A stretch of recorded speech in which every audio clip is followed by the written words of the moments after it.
মুখ্যমন্ত্ৰী যি ধৰণে উন্মাদ প্ৰায় হৈ গৈছে, মুখ্যমন্ত্ৰীৰ যিটো বডি লেংগুৱেজ বা শাৰীৰিক ভাষা, সেই ভাষাটোৱে প্ৰমাণ কৰিছে যে অসমৰ মুখ্যমন্ত্ৰীৰ বিৰুদ্ধে উঠা অভিযোগবিলাক আচলতে সত্য।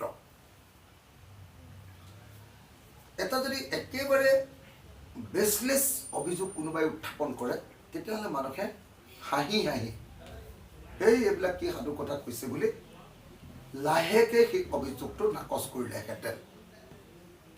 কিন্তু আপোনালোকে নিশ্চয় লক্ষ্য কৰিছে যে অসমৰ মুখ্যমন্ত্ৰী পগলা হোৱাৰ নিচিনা হৈছে, অসমৰ মুখ্যমন্ত্ৰীয়ে উন্মাদৰ নিচিনা আচৰণ কৰিছে, আৰু অসমৰ মুখ্যমন্ত্ৰীয়ে মানে সম্বিত হেৰুৱাই পেলাইছে। গতিকে এই ঘটনাটোৰ পৰা প্ৰমাণিত হয় যে পৱন খেৰা, কংগ্ৰেছ দলৰ নেতা পৱন খেৰাৰ অভিযোগৰ সত্যতা আছে। সেই অভিযোগ দলিয়াই পেলাব পৰা ঘটনা নহয়। আমি অসমৰ মুখ্যমন্ত্ৰীৰ পৰিয়ালৰ বিৰুদ্ধে হাজাৰটা অভিযোগ উঠা দেখিছোঁ, আৰু হাজাৰটো অভিযোগ উঠাৰ সময়ত মুখ্যমন্ত্ৰীৰ পৰিয়ালে কেৱল ধমকি দিয়ে, পুলিচৰ ধমকি দিয়ে অথবা কোৰ্টৰ ধমকি দিয়ে। আমি আকৌ শুনিছোঁ যে পৱন খেৰাৰ ওপৰত এটা পুলিচৰ ধমকি দিয়া হৈছে।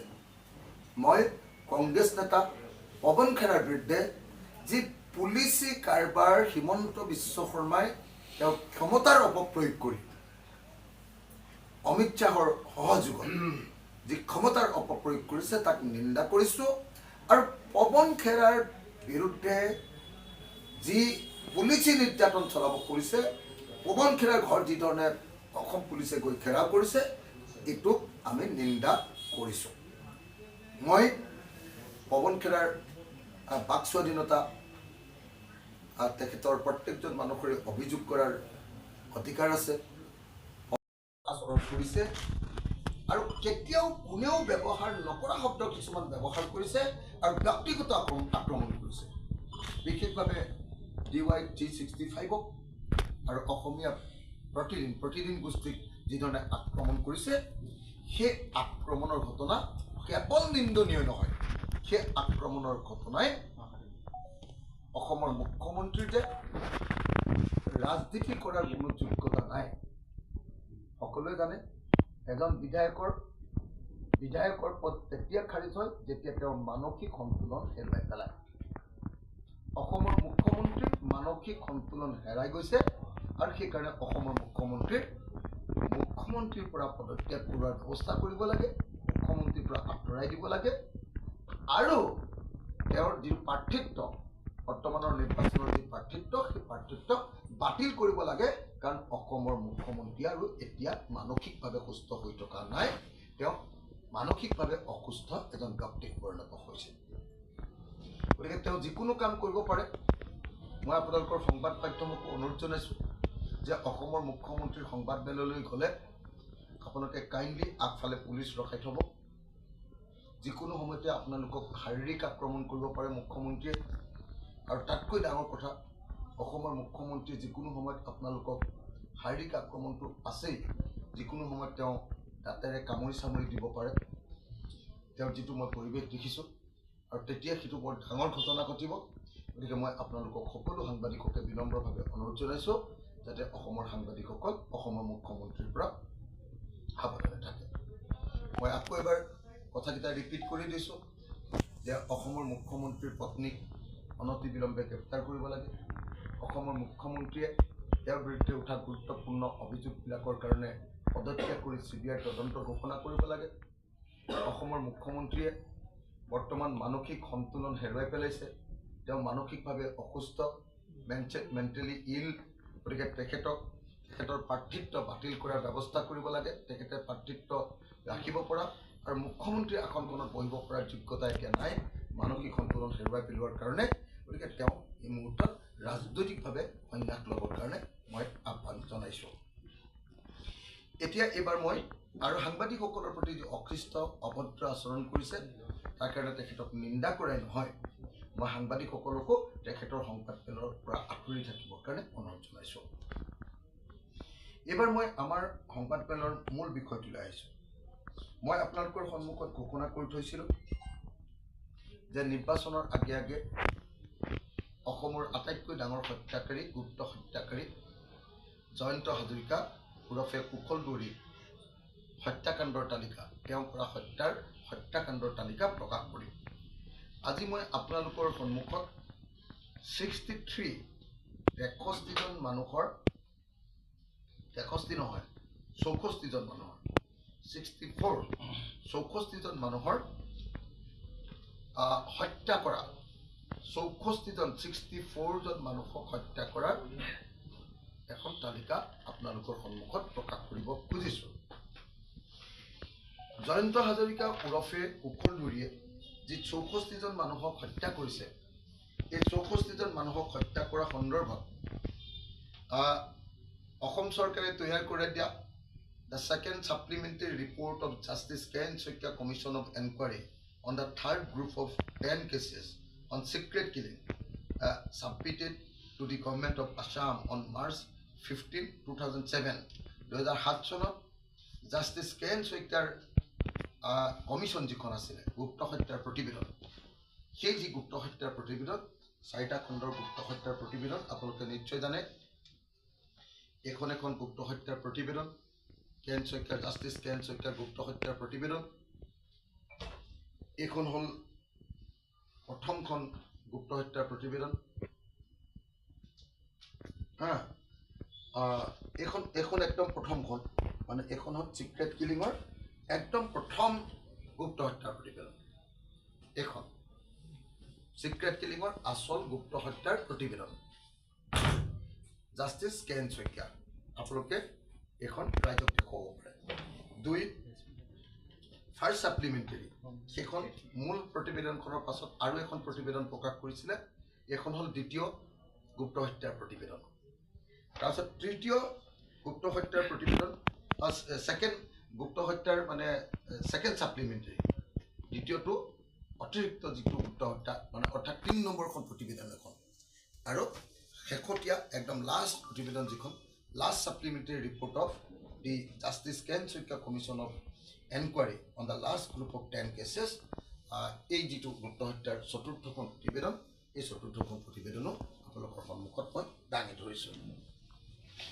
এতিয়া বহুতে ক'ব পাৰে যে মই কোৱা যি তালিকা, সেই তালিকা মই ক'ৰ পৰা পালোঁ।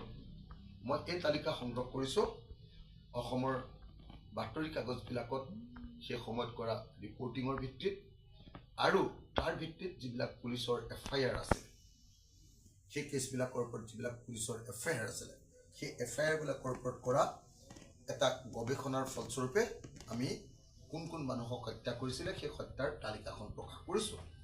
তদুপৰি সেই হত্যাকাণ্ডবিলাক কিমান সত্য কিমান অসত্য, গুপ্ত হত্যাৰ এই যি প্ৰতিবেদন, এই প্ৰতিবেদনত আমি পৰীক্ষা কৰিবলৈ চেষ্টা কৰিছিলোঁ। তো যদি মই এই মুহূৰ্তত আপোনালোকক গুপ্ত হত্যাৰ প্ৰতিবেদনৰ পৰা এটা বাক্য গাই দিওঁ,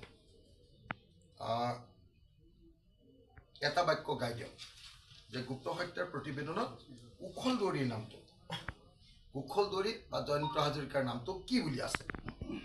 এইটো case number Shri Diganta Das killing case, Dimow PS case number 121/2098, date of occurrence 7/11/1998, 7/11/1998 চনত শ্ৰী দিগন্ত দাসক হত্যা কৰিছিলে কুশল দুৱৰীয়ে।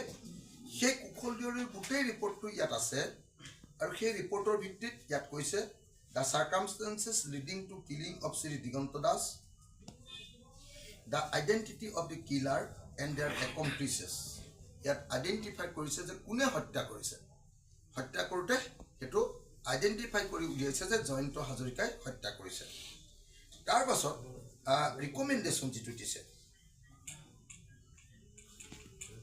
তাৰ পাছত আছে আকৌ whether there was any conspiracy in targeting Sri Diganta Das and the motive behind such killing. Diganta Dasক কিয় হত্যা কৰিলে তাৰ মূল কাৰণকেইটা দিছে। মূল কাৰণকেইটা দিয়াৰ পাছত কৈছে pinpointing responsibility on persons involved directly or indirectly in commission of killing. হত্যাকাণ্ডত কোনে মাৰিছে এই হত্যাকাণ্ডৰ নামকেইটা তাত ডাইৰেক্টলি জয়ন্ত হাজৰিকাৰ নামটো তাত উল্লেখ কৰিছে আৰু উল্লেখ কৰাৰ পাছত একদম ফাইনেল তেওঁ কৈছে যে এই গোটেই হত্যাকাণ্ডটো কোনে মাৰিলে তাত বাক্যটো কৈছে on the basis of evidence অৰ্থাৎ প্ৰমাণ কোনে on the basis of evidence আমাৰ প্ৰমাণৰ ভিত্তিত the responsibility of persons involved directly or indirectly in killing of Sri Diganto Das may reasonably be কিছু কথা কৈ ল'ব কৈছোঁ শ্ৰদ্ধেয় সংবাদকৰ্মীসকল অসমৰ মুখ্যমন্ত্ৰীৰ কালিৰ দিনটোৰ শাৰীৰিক ভাষা বডি লেংগুৱেজ নিশ্চয় আপোনালোকে লক্ষ্য কৰিছে কালিৰ অসমৰ মুখ্যমন্ত্ৰীৰ যি বডি লেংগুৱেজ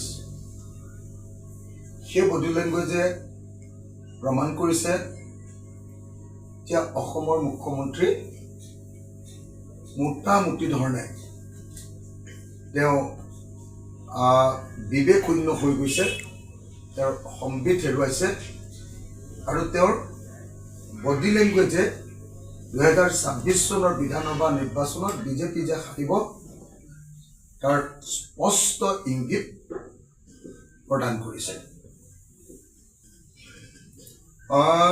কংগ্ৰেছৰ নেতা পৱেন খেৰা ডাঙৰীয়াই অসমৰ মুখ্যমন্ত্ৰীৰ বিষয়ে দুটা তিনিটামান অভিযোগ উত্থাপন কৰিছে প্ৰথম অভিযোগটো উত্থাপন কৰিছে যে মুখ্যমন্ত্ৰীৰ পত্নীয়ে 3খন বিদেশী দেশৰ পাছপোৰ্ট তেওঁ নিজৰ নামত বনাই লৈছে বিদেশী ৰাষ্ট্ৰৰ যদি পাছপোৰ্ট বনাবলৈ হয় তেতিয়াহ'লে নিশ্চিতভাৱে তেওঁ সেইখন দেশৰ নাগৰিক হ'ব লাগিব আৰু সেই হিচাপত পৱেন খেৰাই ঘোষণা কৰিছে যে অসমৰ মুখ্যমন্ত্ৰী হিমন্ত বিশ্ব শৰ্মা ডাঙৰীয়াৰ পত্নী শ্ৰীযুতা ৰিণিকী ভূঞা শৰ্মা মেডামৰ পৃথিৱীৰ 3খন বিদেশী ৰাষ্ট্ৰত নাগৰিকত্ব আছে ইজিপ্ত তাৰপিছত কি নাম কৈছিলে ইজিপ্ত বাহৰেইন আৰু আন এখন ৰাষ্ট্ৰ ইউএই ইজিপ্ত আৰু ইউএই দুইখন ইছলাম ধৰ্মৰ দেশ আৰু বাহৰেইন 3খন ৰাষ্ট্ৰত তেওঁৰ আপোনাৰ পাছপোৰ্ট আছে বিদেশী ৰাষ্ট্ৰৰ নাগৰিকত্ব আছে এটা প্ৰথম কথা হ'ল যদি বেলেগ এখন ৰাষ্ট্ৰৰ পাছপোৰ্ট আছে বেলেগ এখন ৰাষ্ট্ৰৰ যদি নাগৰিকত্ব আছে তেতিয়াহ'লে লগে লগে ভাৰতীয় নাগৰিকত্ব তেওঁৰ নাকচ হ'ব গতিকে এই মুহূৰ্তত মই দাবী উত্থাপন কৰিছোঁ যে মুখ্যমন্ত্ৰীৰ পত্নী ৰিণিকী ভূঞা শৰ্মাৰ ভাৰতীয় নাগৰিকত্ব নাকচ কৰিব লাগে আৰু ভাৰতীয় নাগৰিকত্ব নাকচ কৰি অসমৰ মুখ্যমন্ত্ৰীৰ পত্নী ৰিণিকী ভূঞা শৰ্মাক গ্ৰেপ্তাৰ কৰাৰ ব্যৱস্থা গ্ৰহণ কৰিব লাগে আমাৰ দ্বিতীয় যিটো বিষয় সেইটো হ'ল যে কংগ্ৰেছ নেতাজনে অতি স্পষ্ট ভাষাত প্ৰকাশ কৰিছে যে অসমৰ মুখ্যমন্ত্ৰীৰ পৰিয়ালৰ আমেৰিকাত 52,000 কোটি টকাৰ ইনভেষ্টমেণ্ট আছে 52,000 কোটি টকাৰ ইনভেষ্টমেণ্ট আছে গতিকে দেৰি নকৰাকৈ মই ভাবোঁ যে এই বিষয়টোৰ ওপৰত CBI তদন্ত হ'ব লাগে অসমৰ মুখ্যমন্ত্ৰীৰ সম্পত্তি বিদেশী ৰাষ্ট্ৰত আছে নেকি এইটোৰ ওপৰত এনকুৱাৰী হ'ব লাগে অসমৰ মুখ্যমন্ত্ৰীৰ নিৰ্বাচনী যি প্ৰাৰ্থিত্ব সেই প্ৰাৰ্থিত্ব বাতিল হ'ব লাগে আৰু অসমৰ মুখ্যমন্ত্ৰীয়ে এই গোটেই চিৰিয়াছ বিষয়টোৰ উত্তৰ দিবৰ কাৰণে চিৰিয়াছ বিষয়টোৰ ওপৰত তদন্ত কৰিবৰ কাৰণে ইমিডিয়েটলি CBI তদন্ত ঘোষণা কৰি মুখ্যমন্ত্ৰীয়ে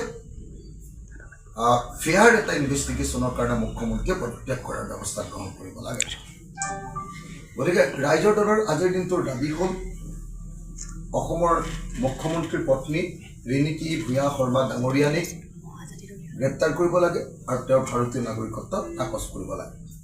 দ্বিতীয় আমাৰ দাবীটো হ'ল অসমৰ মুখ্যমন্ত্ৰীৰ ওপৰত CBI তদন্ত, বিদেশত কৰা সম্পত্তিৰ ওপৰত CBI তদন্ত ঘোষণা কৰিব লাগে আৰু লগে লগে অসমৰ মুখ্যমন্ত্ৰীয়ে এক ফেয়াৰ ইনভেষ্টিগেশ্যনৰ কাৰণে মুখ্যমন্ত্ৰীৰ পদ ত্যাগ কৰিব লাগে।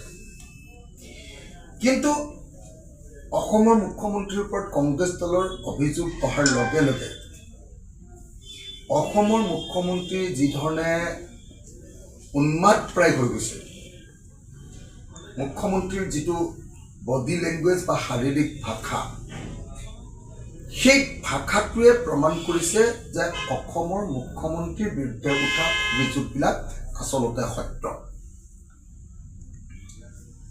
এটা যদি একেবাৰে বেছলেছ অভিযোগ কোনোবাই উত্থাপন কৰে তেতিয়াহ'লে মানুহে হাঁহি হাঁহি এইবিলাক কি সাধু কথা কৈছে বুলি লাহেকৈ সেই অভিযোগটো নাকচ কৰিলেহেঁতেন। কিন্তু আপোনালোকে নিশ্চয় লক্ষ্য কৰিছে যে অসমৰ মুখ্যমন্ত্ৰী পগলা হোৱাৰ নিচিনা হৈছে, অসমৰ মুখ্যমন্ত্ৰীয়ে উন্মাদৰ নিচিনা আচৰণ কৰিছে আৰু অসমৰ মুখ্যমন্ত্ৰীয়ে মানে সম্বিত হেৰুৱাই পেলাইছে। গতিকে এই ঘটনাটোৰ পৰা প্ৰমাণিত হয় যে পৱন খেৰা, কংগ্ৰেছ দলৰ নেতা পৱন খেৰাৰ অভিযোগৰ সত্যতা আছে। সেই অভিযোগ দলিয়াই পেলাব পৰা ঘটনা নহয়। আমি অসমৰ মুখ্যমন্ত্ৰীৰ পৰিয়ালৰ বিৰুদ্ধে হাজাৰটা অভিযোগ উঠা দেখিছোঁ আৰু হাজাৰটো অভিযোগ উঠাৰ সময়ত মুখ্যমন্ত্ৰী পৰিয়ালে কেৱল ধমকি দিয়ে, পুলিচৰ ধমকি দিয়ে অথবা কোৰ্টৰ ধমকি দিয়ে। আমি আকৌ শুনিছোঁ যে পৱন খেৰাৰ ওপৰত এটা পুলিচৰ ধমকি দিয়া হৈছে। মই কংগ্ৰেছ নেতা পৱন খেৰাৰ বিৰুদ্ধে যি পুলিচি কাৰবাৰ হিমন্ত বিশ্ব শৰ্মাই তেওঁৰ ক্ষমতাৰ অপপ্ৰয়োগ কৰি অমিত শ্বাহৰ সহযোগত যি ক্ষমতাৰ অপপ্ৰয়োগ কৰিছে তাক নিন্দা কৰিছোঁ আৰু পৱন খেৰাৰ বিৰুদ্ধে যি পুলিচি নিৰ্যাতন চলাব কৰিছে, পৱন খেৰাৰ ঘৰ যি ধৰণে অসম পুলিচে গৈ ঘেৰাও কৰিছে, এইটোক আমি নিন্দা কৰিছোঁ। মই পৱন খেৰাৰ বাক স্বাধীনতা, তেখেতৰ প্ৰত্যেকজন মানুহৰে অভিযোগ কৰাৰ অধিকাৰ আছে। পৱন খেৰাই অভিযোগ উত্থাপন কৰিছে, তেওঁৰ অভিযোগৰ পক্ষত প্ৰমাণ দাখিল কৰিছে, তথ্য দাখিল কৰিছে। গতিকে পুলিচি কাৰবাৰ কৰি পৱন খেৰাক গ্ৰেপ্তাৰ কৰাৰ সকলো কাৰ্যৰ আমি বিৰোধিতা কৰিছোঁ আৰু পৱন খেৰাক যদি সেই গ্ৰেপ্তাৰ কৰে তেতিয়াহ'লে সেয়া হিমন্ত বিশ্ব শৰ্মাৰ কাৰণে চুইচাইড, ৰাজনৈতিক আত্মহত্যাৰ নিচিনা হ'ব আৰু অসম বা ভাৰতৰ মানুহে বুজি উঠিব যে এইটো ঘটনা সত্য, নহ'লে অসমৰ মুখ্যমন্ত্ৰীয়ে এনেকুৱা ধৰণৰ পাগলামি কেতিয়াও নকৰে। তৃতীয়তে আমি অসমৰ মুখ্যমন্ত্ৰীৰ যি বডি লেংগুৱেজ দেখিলোঁ, কালি যি ধৰণৰ পগলাৰ নিচিনা যি ধৰণৰ মানে আচৰণ কৰিছে, সেই আচৰণে আচলতে এজন মুখ্যমন্ত্ৰীৰ আসনখনৰ মৰ্যাদা সম্পূৰ্ণৰূপে নাইকিয়া কৰি পেলাইছে। কালি অসমৰ মুখ্যমন্ত্ৰীয়ে কেইটামান শব্দ ব্যৱহাৰ কৰিছে পৱন খেৰাৰ বিৰুদ্ধে, যিকেইটা শব্দ পৱন খেৰা নহয়, পৱন পেৰা, পেৰি পেলা এনেকৈ কৈছে। তাৰ পাছত এটা হিন্দী শব্দ তেখেতে ব্যৱহাৰ কৰিছে, যিটো শব্দ কোনো সভ্য মানুহে ব্যৱহাৰ কৰিব নোৱাৰে। অসমৰ মুখ্যমন্ত্ৰীৰ আচৰণৰ পৰা কালি যি শব্দ হিন্দী শব্দ ব্যৱহাৰ কৰিছে, যিটো শব্দৰ অৰ্থটো আমি অসমীয়াত কোনো পধ্যে কোনো অসমীয়া মানুহে, কোনো সভ্য অসমীয়া মানুহে সেই শব্দটো ব্যৱহাৰ নকৰে, যিটো শব্দ মই আপোনালোকৰ সন্মুখত উল্লেখ কৰিব নোৱাৰোঁ। সেই শব্দটোৰ হিন্দীত তেওঁ কৈছে পৱন খেৰাক পেৰি পেলাম, পৱন খেৰাক আমুক কৰিম। যিটো আমুক কৰিম বুলি কৈছে, সেই শব্দটো পৃথিৱীৰ কোনো সভ্য মানুহে, মুখ্যমন্ত্ৰী বাদেই দিয়ক, পৃথিৱীৰ যিকোনো জেণ্টল মানুহ, ভদ্ৰ মানুহ, সভ্য মানুহে সেই শব্দ ব্যৱহাৰ কৰিব নোৱাৰে। আৰু এই শব্দ ব্যৱহাৰ কৰি অসমৰ মুখ্যমন্ত্ৰীয়ে প্ৰমাণ কৰি দিছে যে তেওঁ আচলতে মাথাৰ বিকৃতি কৰিছে। তৃতীয়তে অসমৰ মুখ্যমন্ত্ৰীয়ে কালি সংবাদ মাধ্যমক যি ধৰণৰ অসভ্য আচৰণ কৰিছে, যি ধৰণে অভদ্ৰ আচৰণ কৰিছে, সাংবাদিকক যি ধৰণে মুকলিকৈ গালি দিছে, তো এই ঘটনাটোৱে প্ৰমাণ কৰিছে যে এই সময়ত অকল কংগ্ৰেছ বা ৰাইজৰ দল বা জাতীয় পৰিষদ বা অন্য যিবিলাক বিৰোধী দল আছে, সেই বিৰোধী দলবিলাকেই অসমৰ মুখ্যমন্ত্ৰীৰ বিৰোধী কেৱল নহয়, অসমৰ সংবাদ মাধ্যমো এই মুহূৰ্তত অসমৰ